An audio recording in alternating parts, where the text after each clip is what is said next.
Olá, o Instituto Borborema é uma associação sem fins lucrativos de Campina Grande, na Paraíba. Aqui em nosso canal do YouTube já disponibilizamos mais de 500 vídeos gratuitos entre palestras, aulas, lives e entrevistas, com alguns dos melhores professores e intelectuais do Brasil. E a nossa missão aqui no YouTube é de fato ajudar no debate público nacional, é trazer os assuntos mais relevantes com os melhores professores do Brasil. Para que a gente continue a fazer esse trabalho, nós precisamos da sua doação.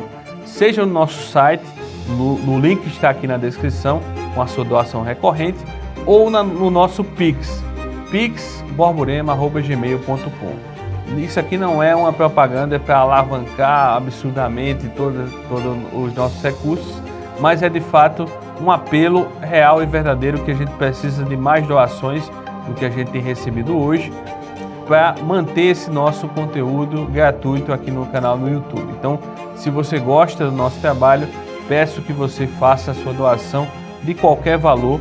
Quem puder doar mais, quem puder doar menos, doa menos. O importante é ajudar para que a gente continue esse nosso trabalho. Fique agora com mais um conteúdo gratuito disponível em nosso canal.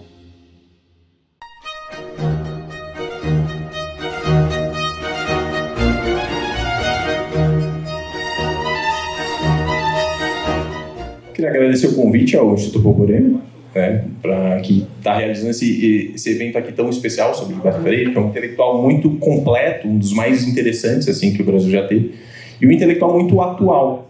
Muitos dos temas de que ele trata são perfeitamente transponíveis para o nosso tempo, para tudo aquilo que nos incomoda, e também agradecer a presença do público que, podendo ficar em casa, descansando, veio ouvir, entre outras coisas, uma palestra que fala sobre trabalho, mas também sobre descanso, porque tudo em Gilberto Freire é mais ou menos misturado, é mais ou menos miscigenado.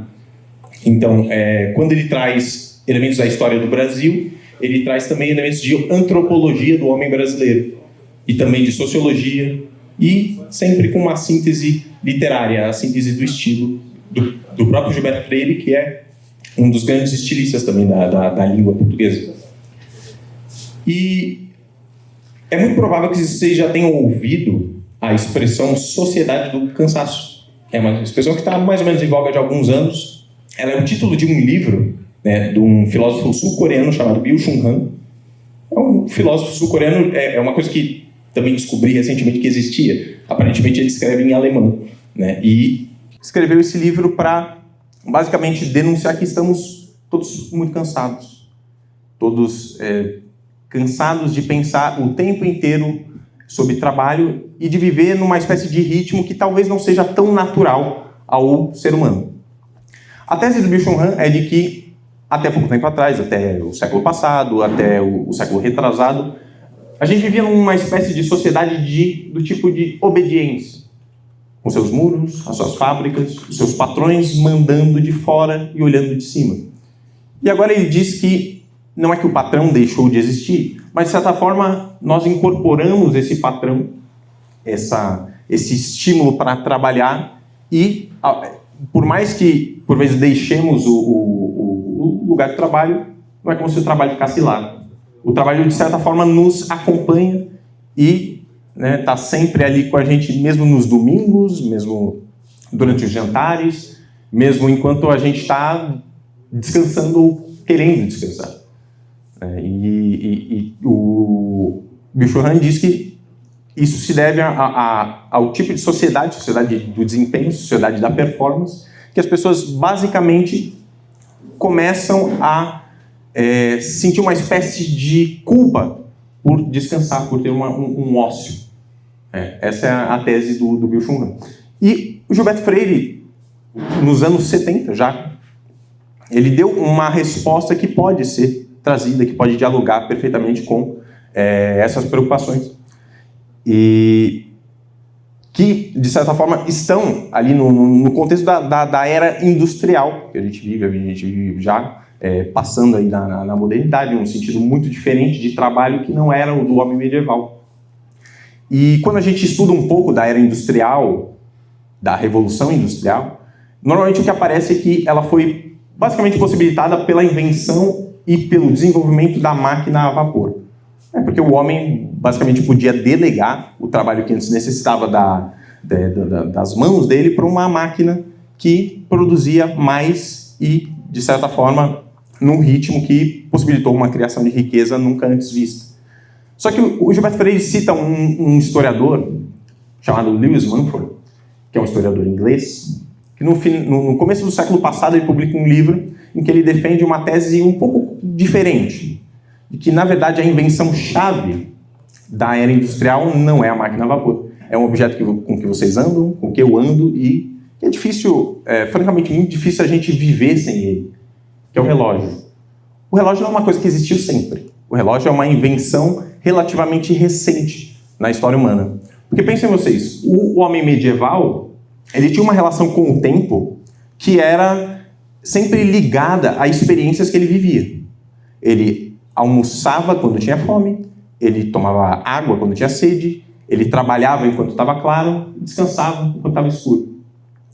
O relógio, e de certa forma nós, muitas vezes almoçamos porque é hora de almoçar, descansamos porque é hora de descansar. Então o relógio, de certa forma, pauta a nossa conduta e a separação das nossas atividades ao longo do dia.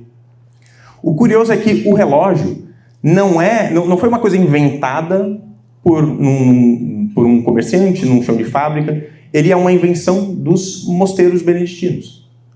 Os monges precisavam do relógio, a princípio do sino, para saber organizar ali as suas orações regulares. E o relógio veio ali como uma forma também de sempre tocar o sino no lugar certo.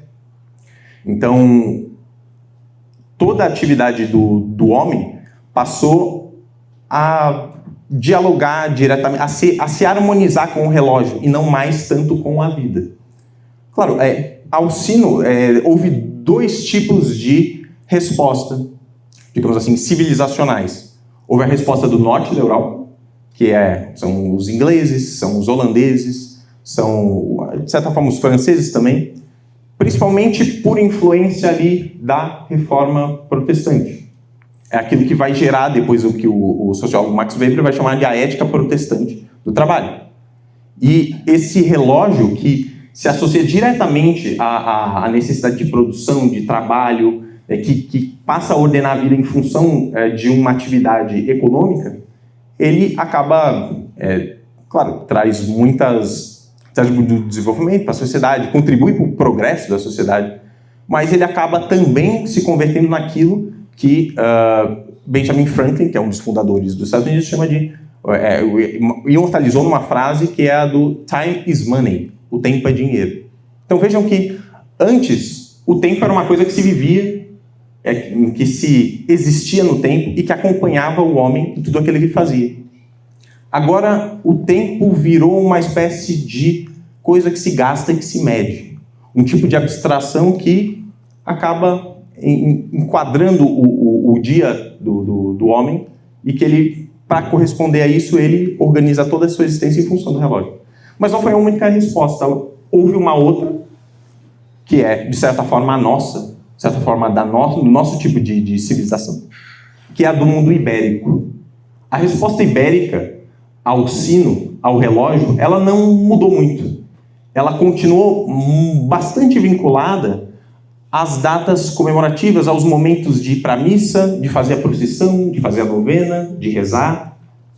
Não quer dizer que os protestantes, e no caso os calvinistas, que é de que fala normalmente o Max Weber, que eles só pensem em trabalho e que os católicos, na verdade, só pensem em festejar. Não é isso. Mas o ibérico, o português, o espanhol, de certa forma nós, mantivemos uma relação com o relógio que ela sempre foi menos a de um servo do relógio e mais de alguém que trata o relógio com um certo desdém, inclusive. Até a certa rejeição do homem ibérico, do homem hispano, do brasileiro, a pontualidade é uma forma de resistência ao relógio.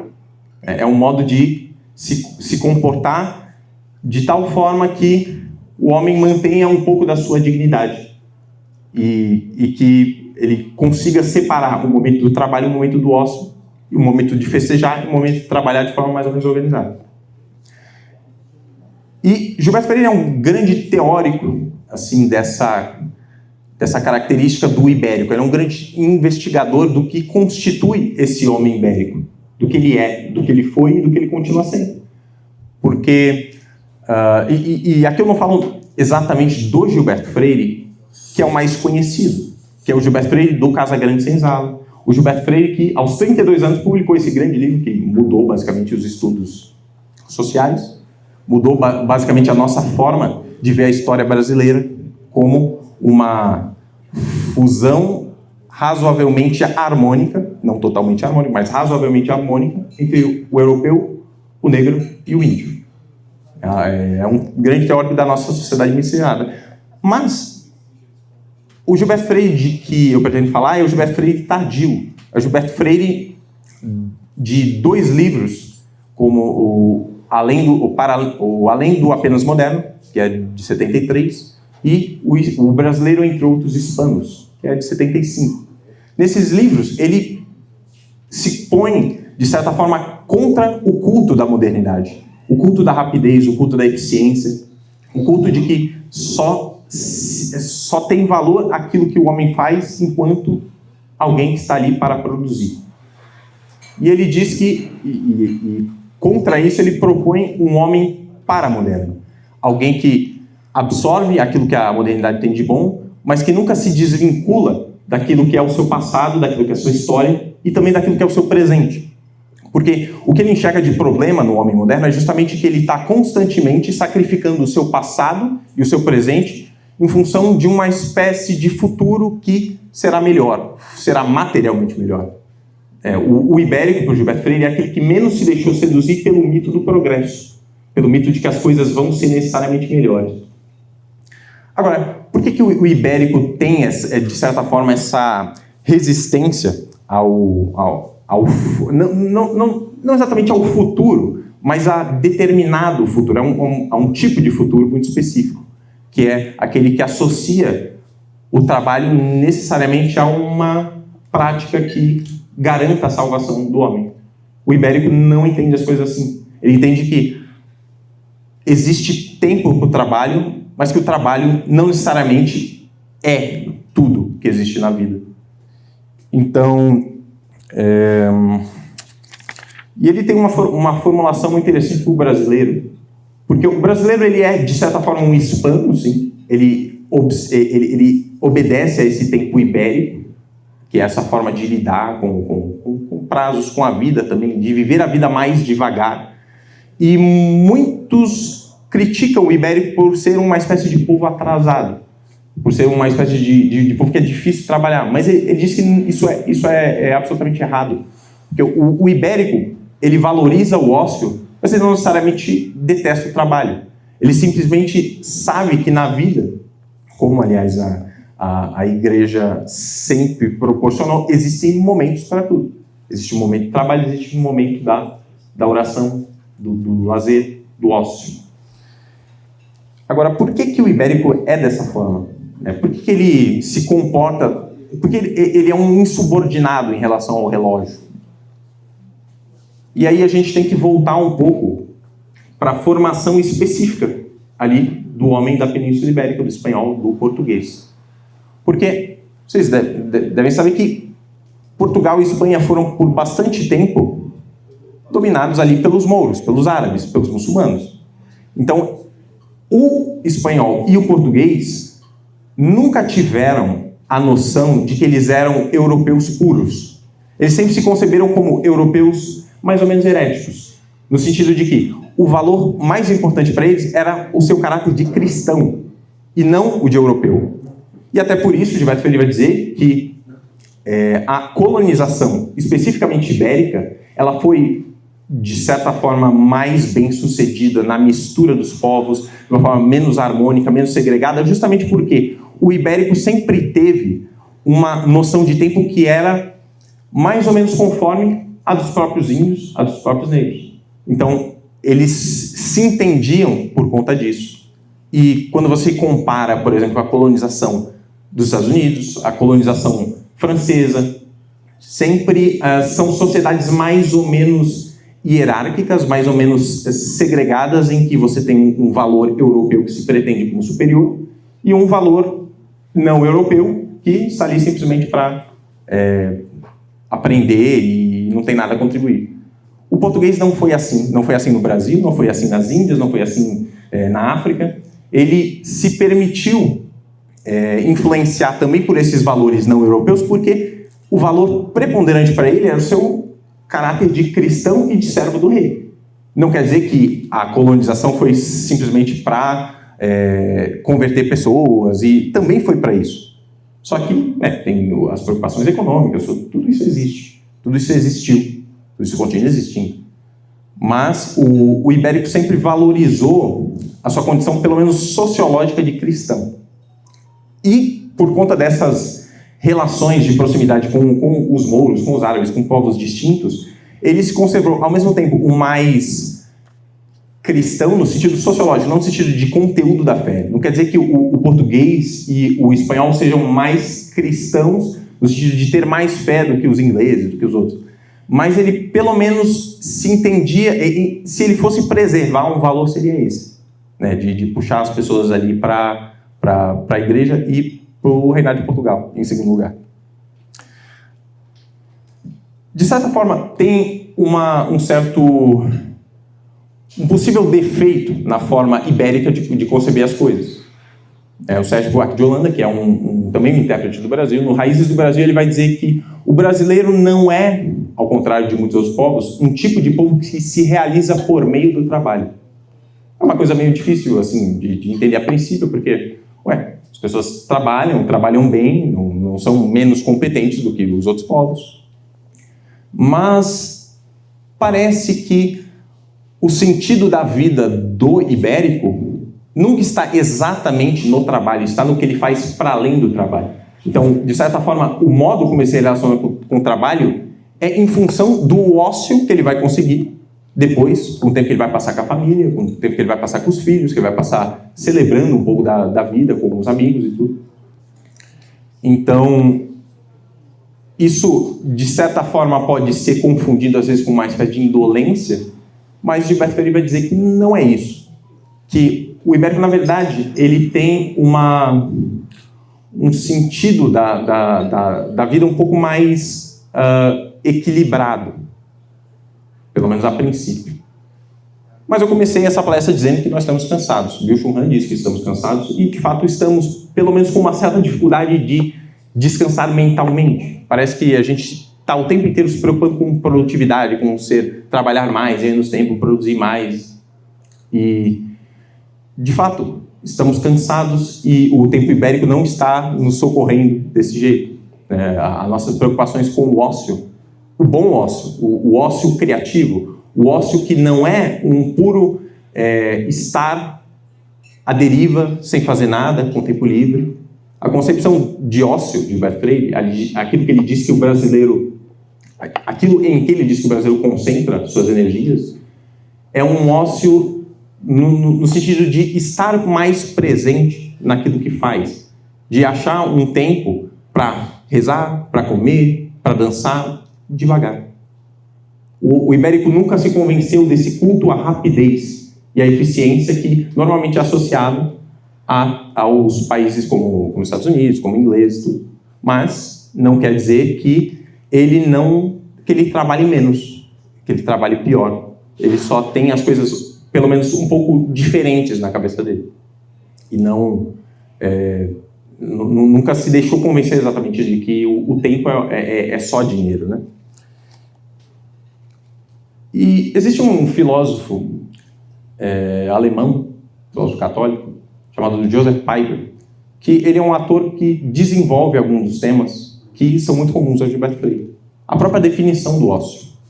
O ócio, no mundo antigo, o ócio é aquilo que vinha primeiro, é aquilo que as pessoas mais se preocupavam em fazer, e o negócio era a negação do ócio, era aquilo que vinha depois.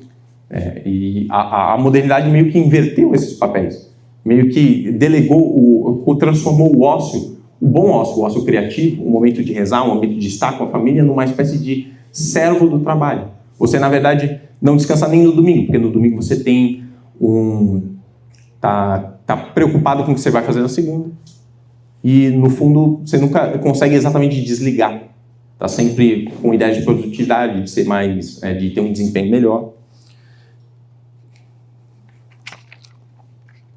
Agora, o brasileiro tem uma relação com o trabalho que não é necessariamente... O brasileiro não despreza o trabalho, não é que ele não gosta de trabalhar.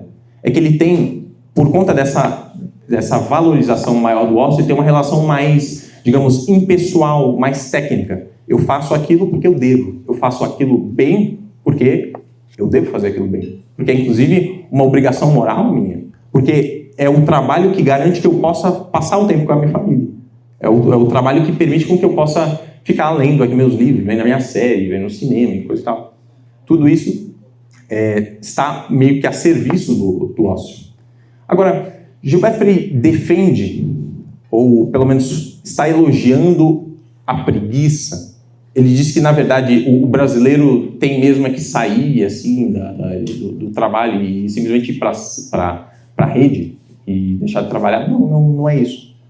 O ócio que ele defende é uma espécie de atitude da alma. É uma espécie de atitude perante o tempo. Uma espécie de resistência contra o império do relógio. Agora,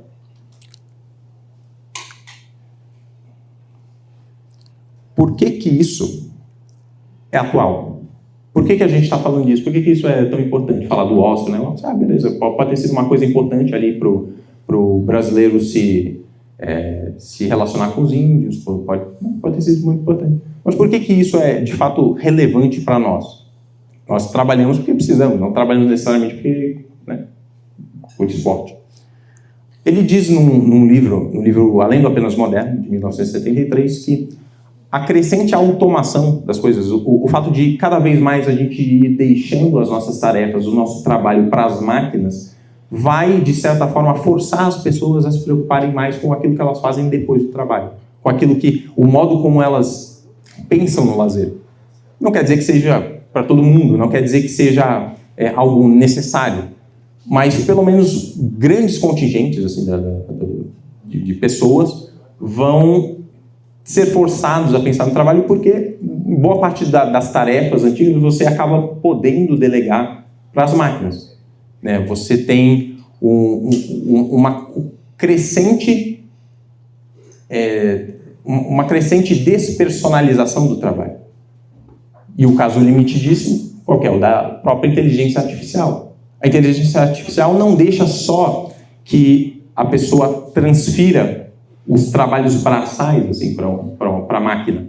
De certa forma, ela meio que permite que até parte do pensamento, o pensar sobre o trabalho, o organizar um trabalho, seja delegado.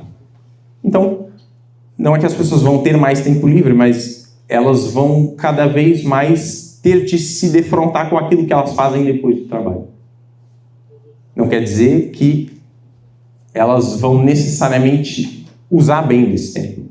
Não quer dizer que as pessoas, pelo fato de ter tempo livre, vão simplesmente abrir a Ilíada, vão aprender poesia.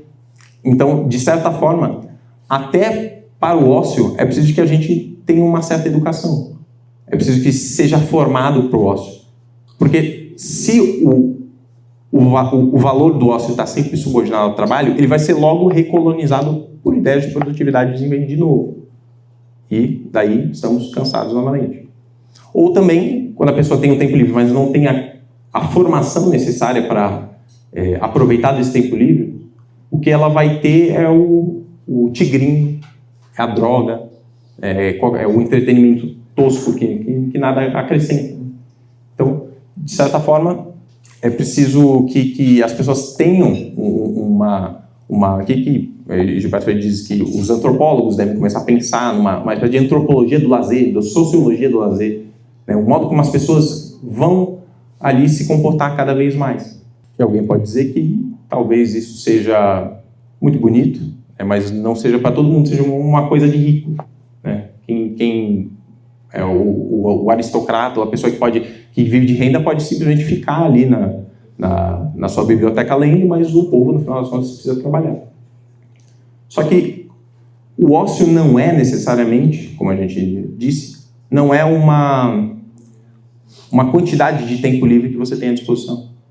É um tipo de postura perante a vida.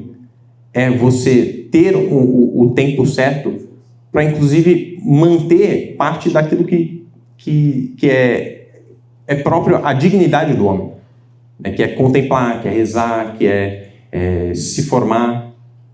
Tudo isso precisa ter o seu espaço, né? Tudo isso precisa ocupar algum lado da vida. O que Gilberto Freire propõe não é que as pessoas parem de trabalhar, não é que as pessoas se convertam ao catolicismo e isso simplesmente vai resolver os problemas dela. É que elas precisam manter uma espécie de cada coisa no seu lugar. É um tempo para cada coisa, um tempo para rezar, um tempo para o trabalho. De certa forma, a relação do brasileiro, vai defender o Gilberto Freire, a relação do brasileiro com o trabalho é uma relação que ele tem com o próprio tempo, com esse tempo e com a organização desse tempo. Só que o ócio também não